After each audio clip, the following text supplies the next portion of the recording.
David. Thank you for being here. And thank you for you being here. Once you are here, as long as nobody's here yet, we are going to talk about the topic.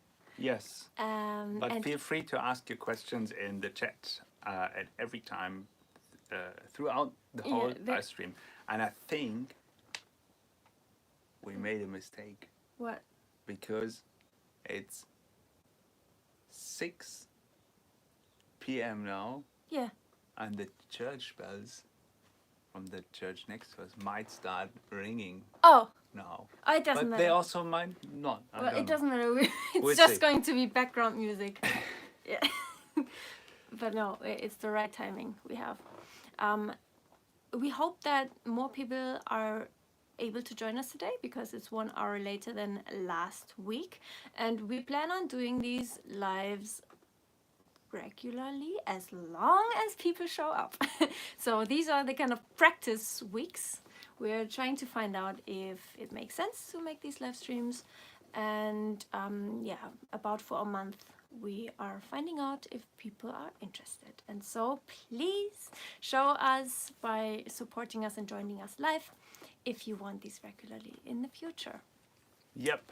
Yes. So I brought a utensil.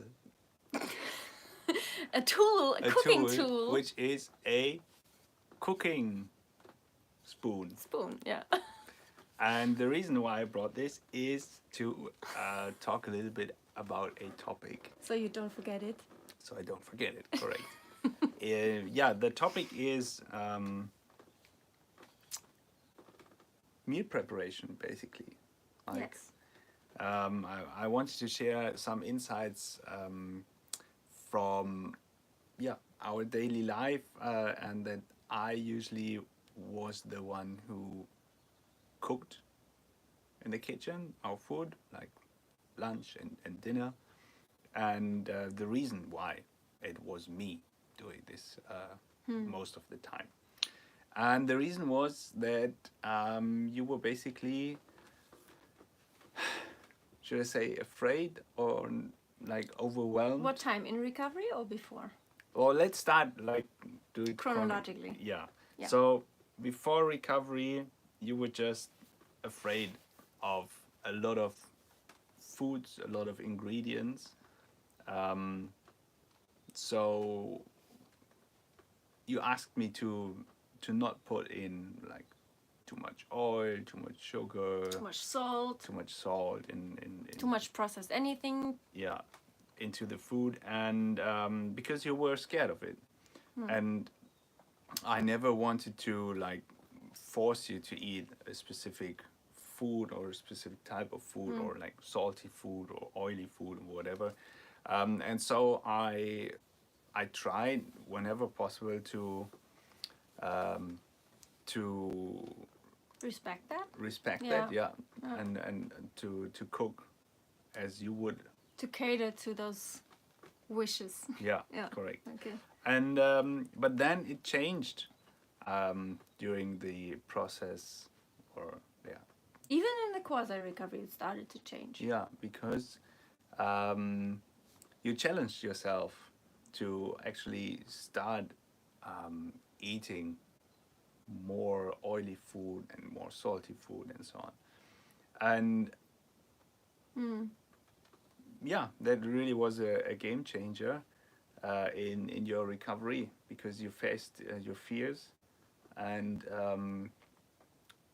we started to cook differently, and that's why I had this tool with me to talk a little bit about that. And maybe there's also another thing connected to it, because we talked about this already earlier today in the German live stream, because this also translated into your, should I say, behavior of running errands, like going to the grocery shop. Yeah. To what extent? Shopping groceries. What you mean the? I don't know. Like your behavior, like your fears to go, like to buy just the daily life food stuff, because in the past it was also me buying it, but this also has changed now. So what were Yes. your fears when you went out to the supermarket, because you rarely did in the past? Yeah, so basically when I was in anorexia deep for the very first time, I basically loved to spend time in the kitchen, be it baking or cooking, just spending time with food and preparing food. But in the end, I liked to make other people eat it and not me, which is very typical for for restrictive eating disorders. It's also like sign of mental hunger. So I loved spending time with food, and then when I started even the quasi recovery in the last year, as you can see in my what I ate last year videos, what I eat now, the opposition of the two. When I started that, I kind of noticed a lot of, I started to determine the eating disorder voice in my head. So I knew I have to do the opposite of the eating disorder and start doing that and getting better and better on my way in doing that. And so I was afraid to, how to say, there was a time when I went into supermarkets not even buying anything, but or maybe I planned to buy something, but then I didn't in the end buy it because I was overwhelmed by comparing prices, comparing food labels, comparing nutrition charts and ingredients and what's the healthiest food, so the orthorexic tendencies. And I just, in the last year, I came to the point where I was like, this is disordered, it's not something that serves me, and I kind of got insecure about it because I didn't want this to be the case. And I just needed to step away from it for some time and let my mind spend time with other things, not with planning and preparing food or even thinking about it in any way, shape or form. And so Because it always triggered you, right? When you're like, especially in the kitchen while preparing food, like thoughts always came to your mind, oh, maybe I should weigh my food. Yeah, or exactly. use I less of was this very and that unable. ingredient. I was very unable to leave the routines. I was so used to weighing everything and just making everything as whole food as possible that I was just completely unflexible. And just any moment that I could use for making something different was just too overwhelming for me at that point. I just felt like it just stresses me out, like meal preparation.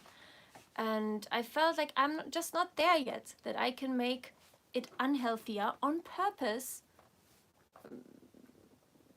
intentionally, just because I can. I was not there yet. And so I was really grateful that, because you also like cooking in general, I do. I was very grateful that you kind of took over that part and that role, and I could just take a rest for some time from all of this, because I knew it has to happen. And for me, I knew the first target had to be that I even start eating it, at least, So but like eating it at all.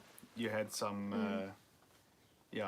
some more space, like mentally, to just focus on Eating it, actually, instead yeah. of like also focusing on like preparing it or even buying stuff. Yes, because that would freak me out even more. It was like I was in there in the preparation, and I would just think about, gosh, there's so much oil in there, or so much, like, I can't believe this, and I would freak out and like, no, I'm not eating this, because now I know it's even more than I thought or so. And before I even went into even quasi recovery, I used to tell you exactly like, no, this is the maximum amount of oil, if anything. And like, I didn't want to put any pressure on you, but I felt like I just can't do it any differently. It's just, I cannot stand something else. And that was because it felt so justified. Because the plant-based doctors all just talk about it all of the time, and that's like the most, it's the healthiest and best and most natural thing you could do, to not use any oil, for example. It also applies to sugars, or like flours or white flours or whatever. I just didn't know how to just let you do your thing. I couldn't. Yeah. And But in the same time, for me, it was always like my aim, and to not force you to eat the way I would eat. So that's why I really, like as you said, respected your wish to not include more oil or whatever it is, and because I always knew that the change needs to come from yourself, from your inner soul, like your inner being. yes, And it's not, because if I would start to like prepare meals differently and just like put it on the table and say, hey, that's what I cooked for today, and just eat it, it would have been forced by me. Like the change would have been forced by me, and that no would progress. I would have just rejected it. It's like, okay, I'm going to make my own meal. right. Yeah, it's true. It just really took me coming to the point where I myself decided things have to change, and I want to be able to eat this. And that's when I kind of loosened up on having to have things a certain specific way. And then there was a while in the last year where you kind of took over everything and you just did your thing. And at some point I kind of stopped even saying anything about it.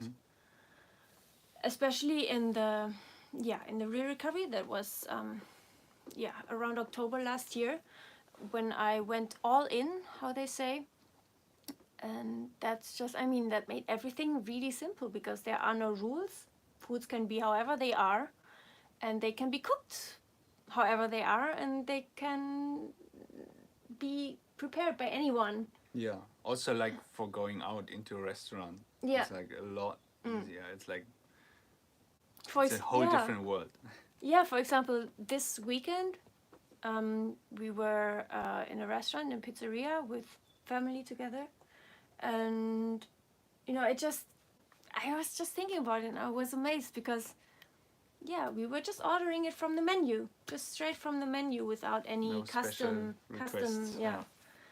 No, like the typical thing would have been for me to say, please, no extra oil, just as little oil as possible, and no extra salt, and like the high carb thing, which I still really enjoy, and I would probably I would really not prepare food at home the same way. I just think for my taste, just a little bit too much, but I'm not afraid of it anymore, so it's still yummy and enjoyable when you get it served, but you don't have to outlive your panic and fear by just explaining in front of everyone and in front of the waiter to please just do it this way and no other way. And it's a little bit, it's just so relaxing, to do that. And this way we were also able to share our 2 meals, because we both wanted 2 different ones, and so we just shared it.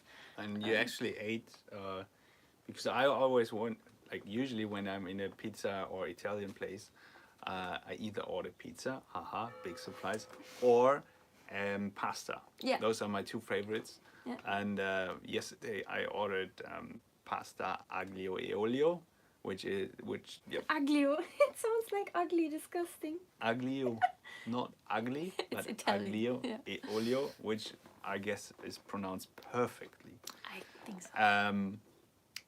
Yeah, by nature it comes with a lot of oil, and you were able to like eat half of the dish.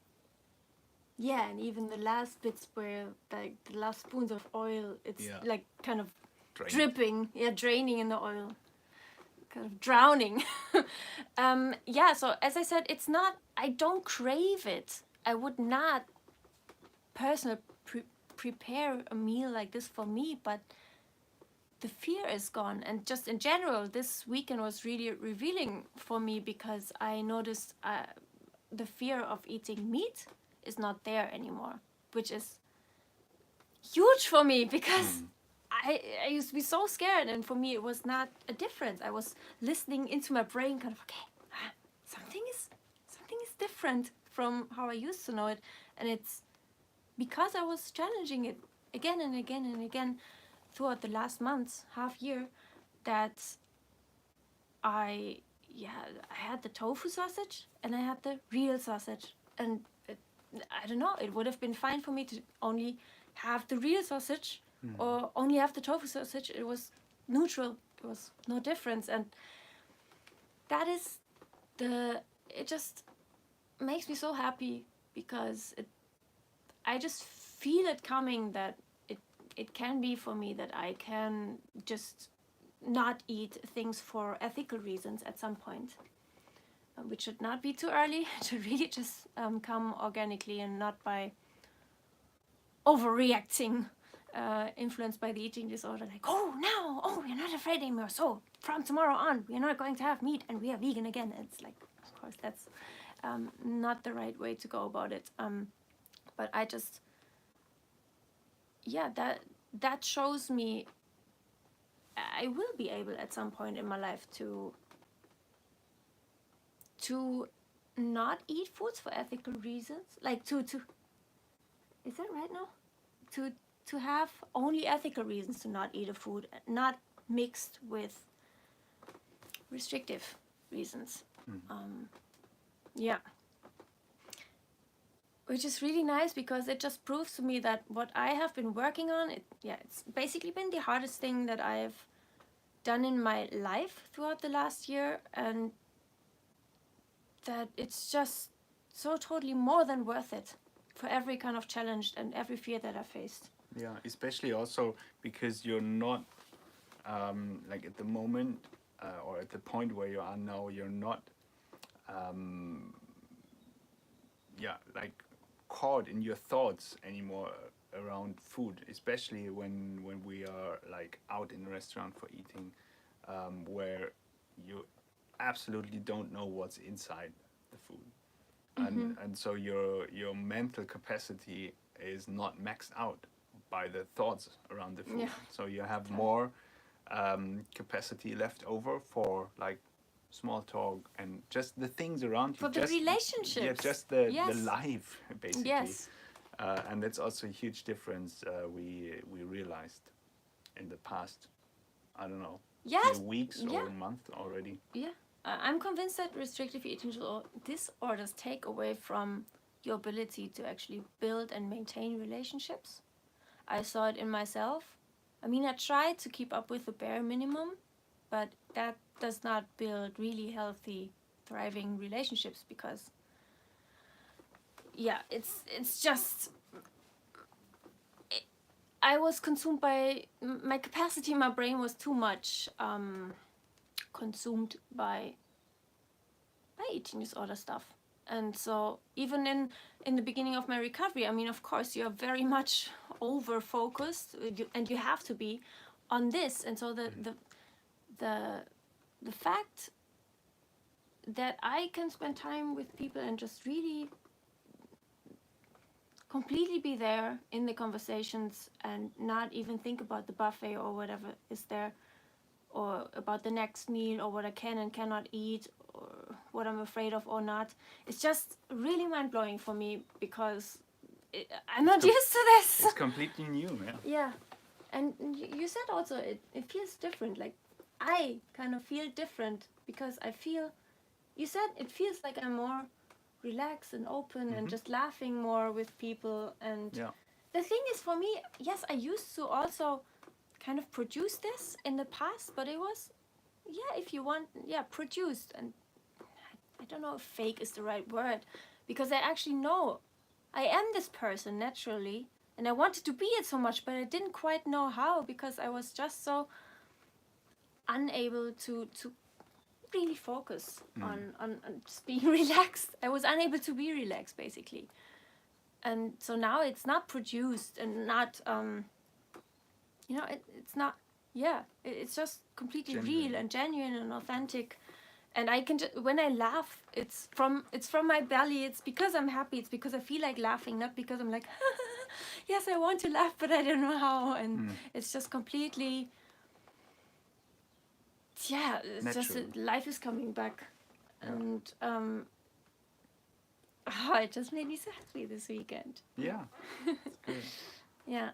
And yeah, just because we also said this in the German live stream, it's like it took about half a year to get to this point, like when starting with your real recovery and going all in. All together, like, yeah, well, just roughly plus or minus.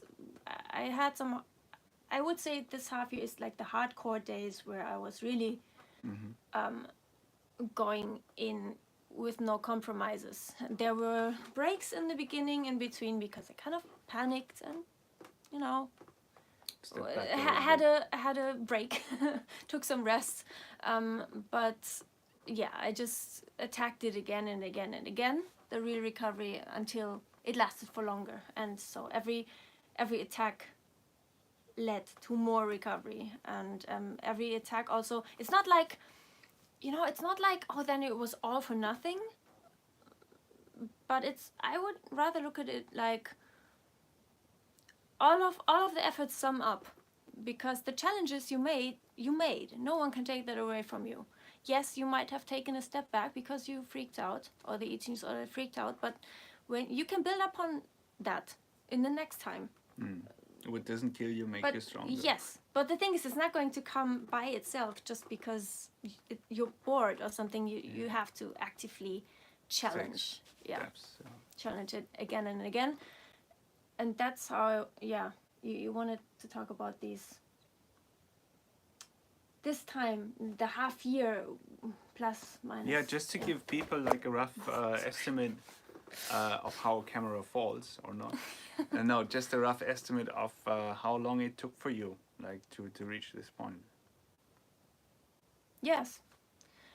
Yeah, and really, it surprises me, because I thought it just, even at the beginning of this year, like even 1 month ago, I thought, wow, I'm just still very far away from where I want to be. And in this last month, I feel like I have made the most progress of all the other months, because I think because it was already very much, you know, in it, and it was a very long time where I was not restricting and not compensating and not compromising.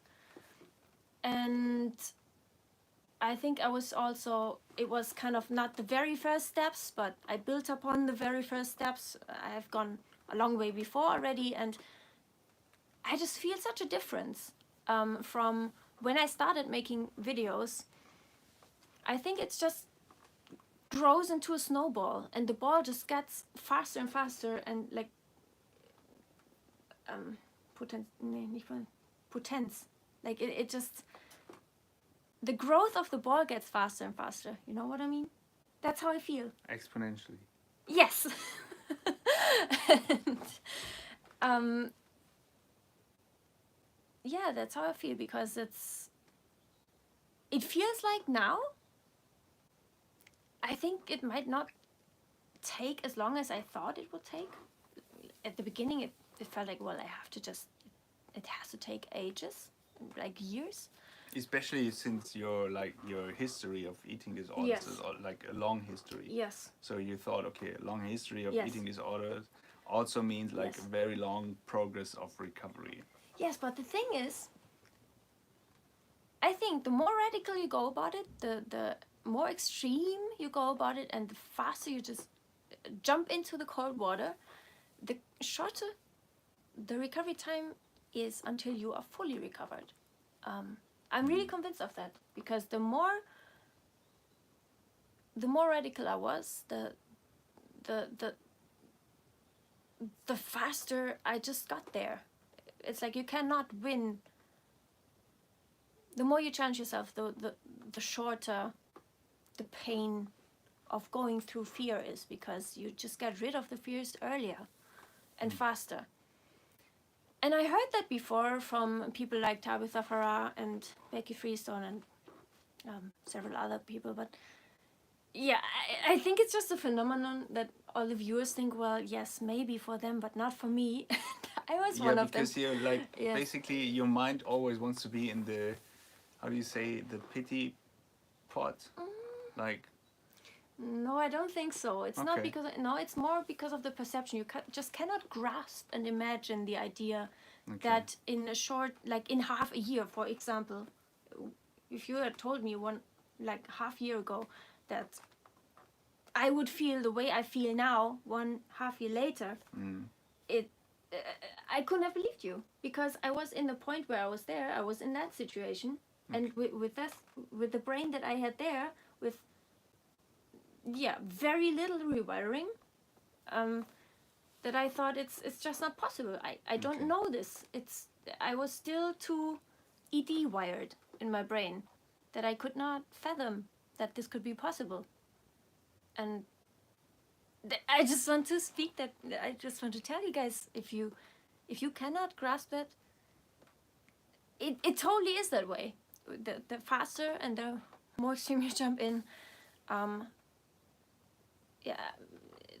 the better it goes. And I think, and I heard other people talk about it, I couldn't believe it, but I think so now, that if you really go into like recovery without compromises, there's the bot again, then give or take a year, it takes you to until you are fully recovered. That is, I mean, compared to 18 years being in the eating disorder, that is doable. It's actually, I think it's really short. But I feel it could be just around about the time for me, if I feel the way I feel now after half a year. And that is, it's about half of the quasi recovery I don't count in there. Like, it's just very, very roughly stated, but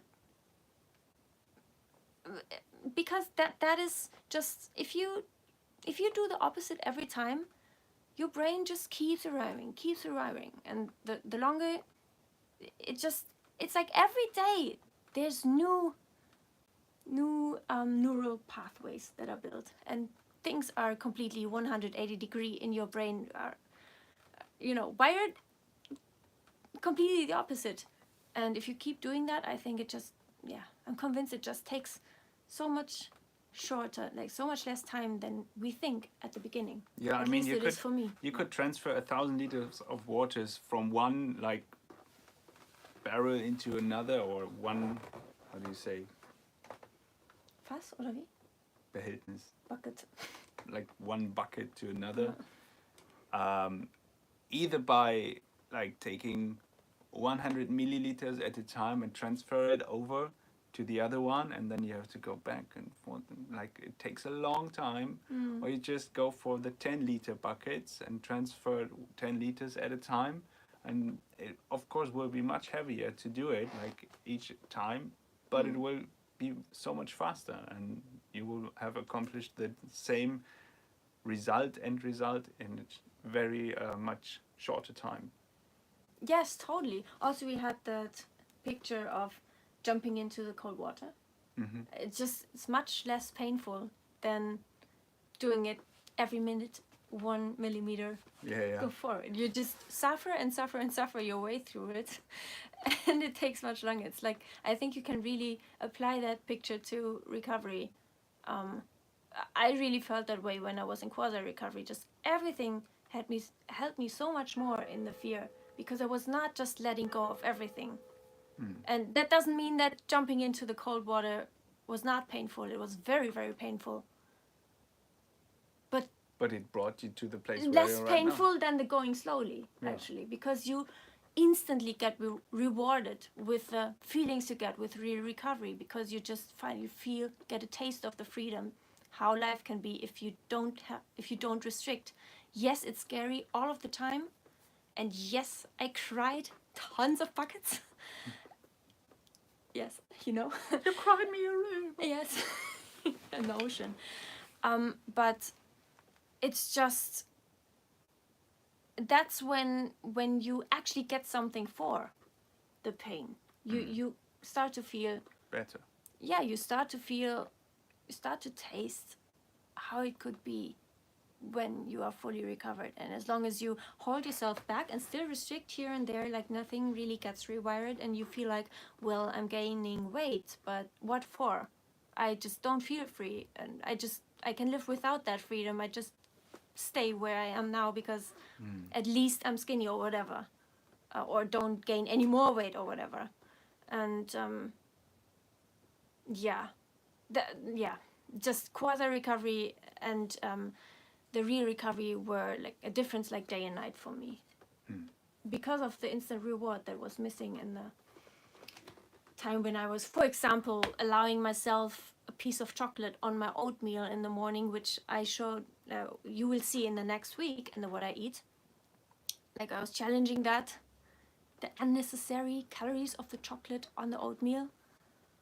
But then, like, long term it feels like why am I even doing that? Because you're still afraid of it. Why? Because I was still restricting it. I actually wanted to have half of the whole chocolate bar on the oatmeal. And it's, as long as you keep restricting, doesn't matter in what way, be it calories or type of foods or when you can have it or whatever, it feels like there's not much benefit, and it feels like it's not worth it. And that went away from me when I was going radical. Radical. So? Go radical. Go radical. Yeah. Yes. That's the motto for today's live stream. Go radical. Yeah, so we didn't really have questions today, right? Right. That's a pity, but we are trying and giving it kind of a practice period this month. Every Monday. I would ask you to maybe join us if you can and ask us questions, because that's what the live streams are for. And join us next Monday again. We will announce the time. I guess it's going to be the same time. Yeah, I guess so too. Yes. And until then, I will wave With the cooking spoon. with a cooking spoon. Happy Valentine's if you're into that. Yes. We celebrate it like every other day. Yes. We love it just as much as every other day. Yes. Yes. See you. See you. Bye-bye. Bye.